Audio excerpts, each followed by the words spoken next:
Well, had he lived, Bobby Kennedy would have been 81 today, instead of which he was killed in one of the most famous political assassinations of modern American history. A Palestinian man, Sirhan Sirhan, was seized, charged, tried and convicted. Nearly 40 years on, he's still in jail, repeatedly denied parole. The violent deaths of prominent people, whether they be Bobby Kennedy's brother JFK or even Diana, Princess of Wales, routinely attract conspiracy theories. But that wasn't uppermost in the mind of Shane O'Sullivan when he began to look into the assassination. There's some strong language in his film. One thing is clear in this year of 1968, I believe in this country as I traveled across, and that is that the American people want no more Vietnams.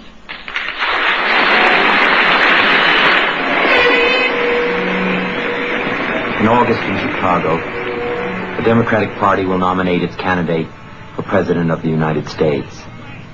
There are two roads to that nomination. One is to seek commitments through discussions with political leaders.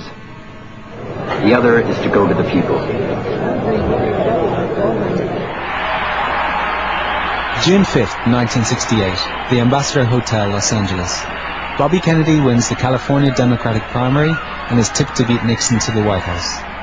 I think is quite clear is that we can work together in the last analysis, and that what has been going on within the United States over the period of the last 3 years, the divisions, the violence, the disenchantment with our society, the divisions whether it's between blacks and whites, between the poor and the more affluent, or between age groups or on the war in Vietnam, that we can start to work together. We are a great country, and a selfish country, and a compassionate country. And I intend to make that my basis for running and over the period of the next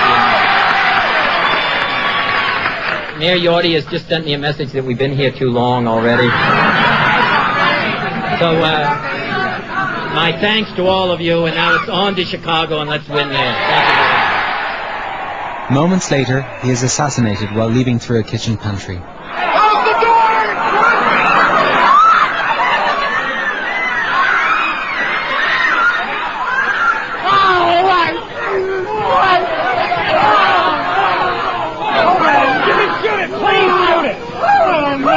Oh my God. Senator Kennedy has been shot in the head. It's only 2 months since the assassination of Martin Luther King.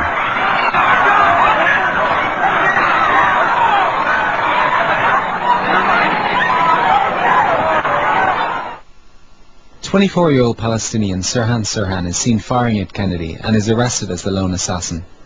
But for nearly 40 years, debate has raged over whether a second gunman was involved. Police diagrams based on the autopsy show the fatal shot came from behind, but witnesses place Sirhan's gun several feet in front of Kennedy. The actual shooter of Robert Kennedy was standing behind Robert Kennedy, according to the autopsy report. Sirhan was standing in front of him, face to face. The distance between the muzzle of the assailant's weapon and Robert Kennedy's body was somewhere between actual contact and no more than 3 inches. And the weapon from which the shots were fired was held at a sharp upward angle, again from the rear. All the witnesses state that Sirhan's weapon was held between 1.5 and 6 feet away from Robert Kennedy, horizontally in relation to the floor. The autopsy report exonerates Sirhan. Behind me is the famous Ambassador Hotel where Robert Kennedy was assassinated that night. It's now a construction site, shortly to be a high school project in memory of Bobby Kennedy. I started writing a screenplay 3 years ago based on this case, fascinated by the conspiracy theories. During the course of my research, I found new video and photographs that suggested 3 CIA operatives were at the hotel that night, and I believe involved in the assassination. Agent number 1, the Indian man in the white shirt at the back of the room, moments after the speech and just before the shooting. I think this man is David Morales. Moments after the shooting, agent number 2, Gordon Campbell, walks from the direction of the pantry with a small container in his hand, as a Latin man waves him towards an exit. 30 minutes after the shooting, here is Agent 1 again, David Morales. I also found several photographs of these agents earlier in the evening. Here, Agent 2, Gordon Campbell, stands in the ballroom hours before the shooting with a third agent. These officers worked together in 1963 at JM Wave, the CIA's Miami base for its secret war on Castro.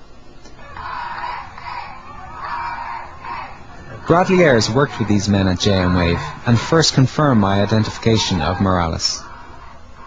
This definitely, from the profile, is hugely similar. The body language is very, very much characteristic of Morales.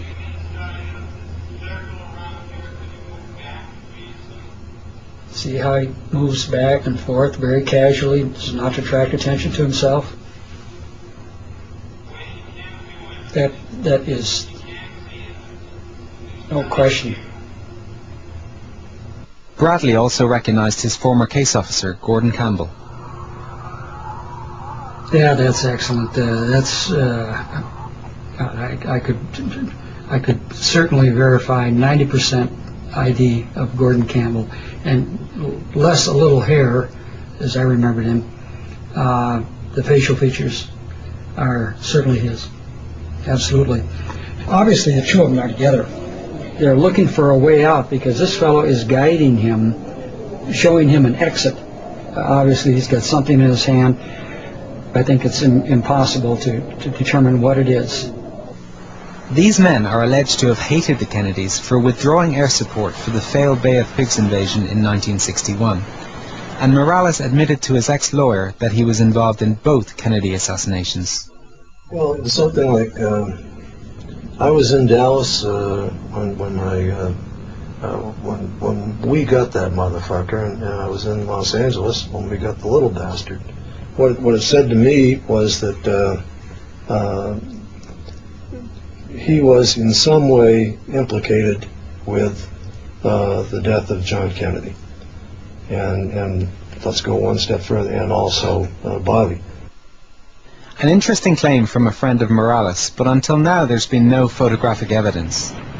I traveled to Washington to meet Wayne Smith, who worked with Morales at the U.S. Embassy in Havana in 1959. This photograph of Morales dates from the same time. Would Smith recognize Morales in the video? David Morales.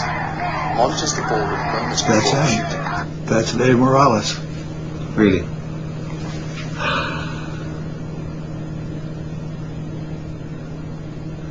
Yeah, I'm virtually certain. Is there anything? No, we see him again. We see him again. Go ahead. Yeah, and you'll see him repeated. Yeah, I mean, in terms that way, that's Morales. That's Morales. Yeah, I knew Morales quite well. He worked in the CIA station in Havana when I was third secretary of the political section, and got to know him fairly well and saw him again a number of times. He came to Buenos Aires when I was political counselor down there, and we had dinner at a friend's house one evening. So I have no hesitation in saying that's Morales.